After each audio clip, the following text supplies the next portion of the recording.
Walk into any modern residential neighborhood across Western Europe, Asia, or the Middle East, and you will find homes built like literal fortresses, constructed out of solid brick, heavy concrete blocks, structural stone, and reinforced mortar designed to withstand the physical test of centuries. But cross the Atlantic and drive through a typical suburban neighborhood in the United States, you are greeted by an entirely different architectural reality. This leaves outsiders completely baffled. From sprawling communities in Texas to coastal developments in Florida, over 90% of all modern single-family homes are built fundamentally out of thin wooden 2x4s, sheets of engineered plywood, and lightweight drywall. To the rest of the world, this architectural choice seems like an act of absolute madness, especially considering large swathes of the United States are routinely battered by the most violent weather systems on Earth, including catastrophic hurricanes, structural earthquakes, and massive tornadoes. That can flatten an entire wooden neighborhood in a matter of seconds. Why does the wealthiest, most technologically advanced superpower continue to construct its housing supply out of a highly flammable, vulnerable material like wood, while the rest of the globe builds with stone? The answer is not a simple matter of cultural preference or lack of engineering. Instead, it is a complex, century-long historical saga driven by immense natural resource abundance. Predatory corporate lobbying from the timber industry, post-war economic desperation, and a systematic shift in how modern society defines a home. To truly understand why America became a civilization built entirely on wood, we travel back to the foundational eras of European settlement. Long before the emergence of modern zoning laws and industrialized construction supply chains. When the first European colonizers arrived, they brought deep, centuries-old architectural traditions reliant on solid brickwork and stone masonry. Western Europe had depleted its primeval forests, making timber a luxury material reserved only for the wealthy elite. However, as these settlers explored the vast, untamed American wilderness, they discovered an ecological phenomenon that completely turned their economics upside down. An seemingly infinite, incredibly dense canopy of old-growth forests stretching for thousands of miles. White pine, oak, Douglas fir, and redwood trees covered the landscape in such staggering, unprecedented volumes that the early settlers did not view timber as a precious commodity, but rather as a physical obstacle that had to be aggressively cleared. Faced with an immediate, desperate need for rapid shelter to survive brutal winters, and surrounded by a virtually free, easily malleable resource, the early Americans quickly abandoned their slow, back-breaking bricklaying traditions and embraced wood as their primary structural medium, forever setting the continent on a distinct, timber-dependent developmental trajectory. As the United States rapidly expanded throughout the 19th century, moving from an agrarian society into a booming industrial powerhouse, the traditional methods of building wooden structures underwent a highly disruptive technological revolution that permanently locked wood into the American economy. Before the 1830s, constructing a wooden house was still a highly specialized, slow, and expensive craft. That required master carpenters to meticulously cut massive, heavy timber beams and connect them using complex mortise and tenon joints, a process known as heavy timber framing. But everything changed in Chicago around 1832 when a revolutionary new building technique emerged that would completely colonize the American landscape: balloon framing, which was later refined into the modern platform framing we see today. This radical innovation completely bypassed the need for expensive master craftsmen by utilizing thin, standardized, factory-cut pieces of lumber, specifically the iconic 2x4, and fastening them together rapidly using cheap, mass-produced machine nails. For the first time in human history, a small team of completely unskilled laborers could erect the entire structural frame of a two-story house. In a matter of mere days, dropping construction costs and building times by an astronomical 80%. Transforming home construction from a slow, artisan craft into a high-speed assembly line process perfectly suited for a booming, impatient young nation. The ultimate permanent homogenization of the wooden suburban home occurred in the immediate aftermath of World War II.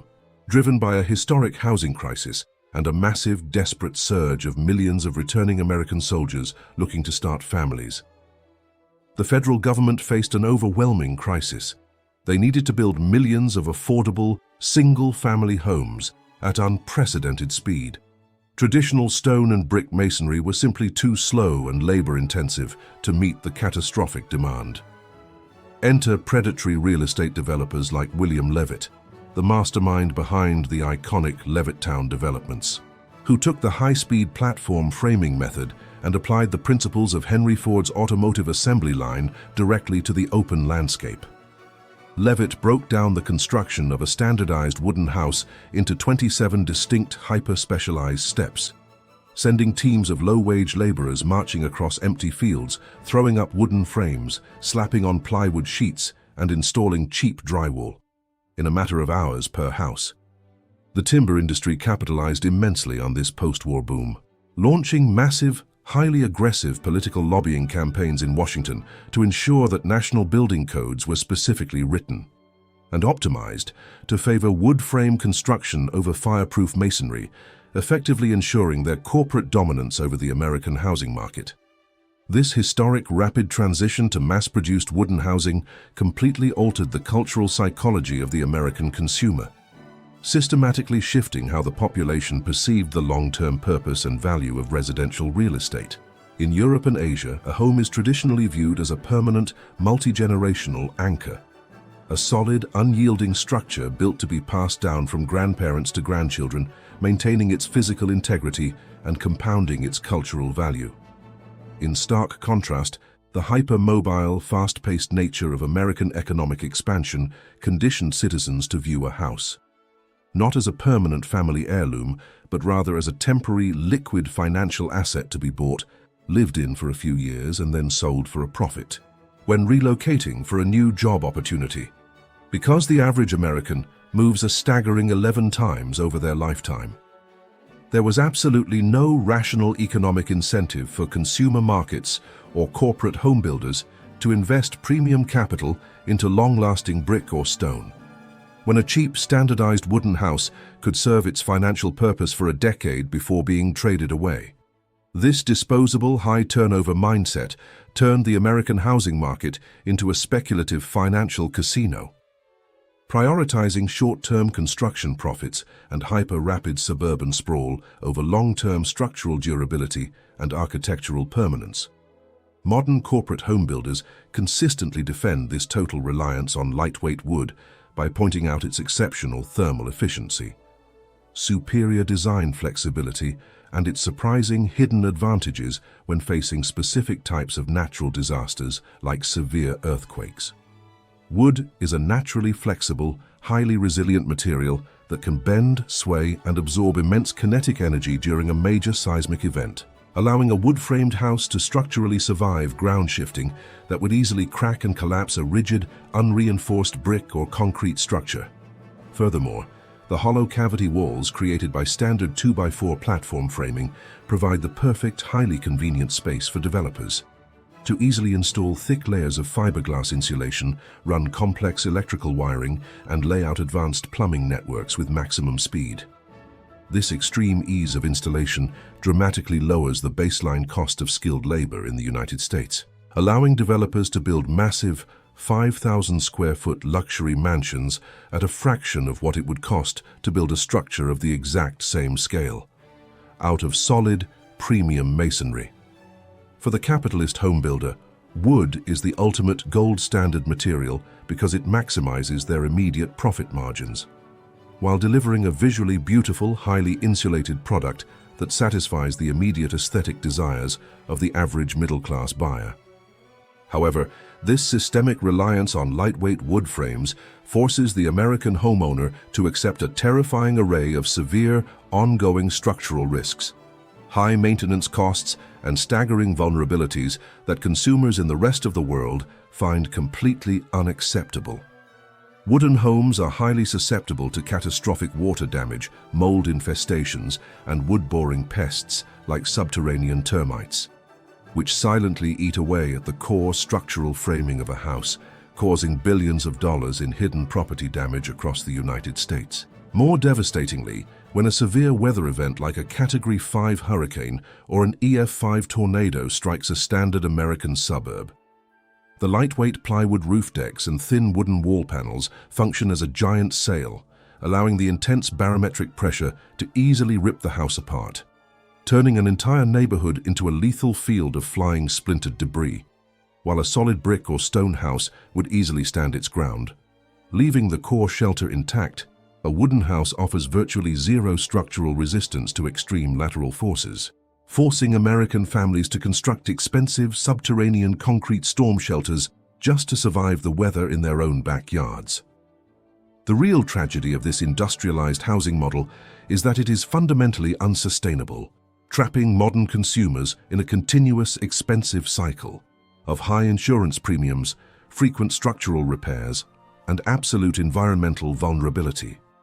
The massive corporate insurance giants in the United States are fully aware of the inherent fragility of wood frame infrastructure, and as climate volatility escalates, they are aggressively raising property insurance rates to astronomical, unaffordable levels, or pulling out of states like California and Florida entirely, leaving millions of homeowners financially stranded.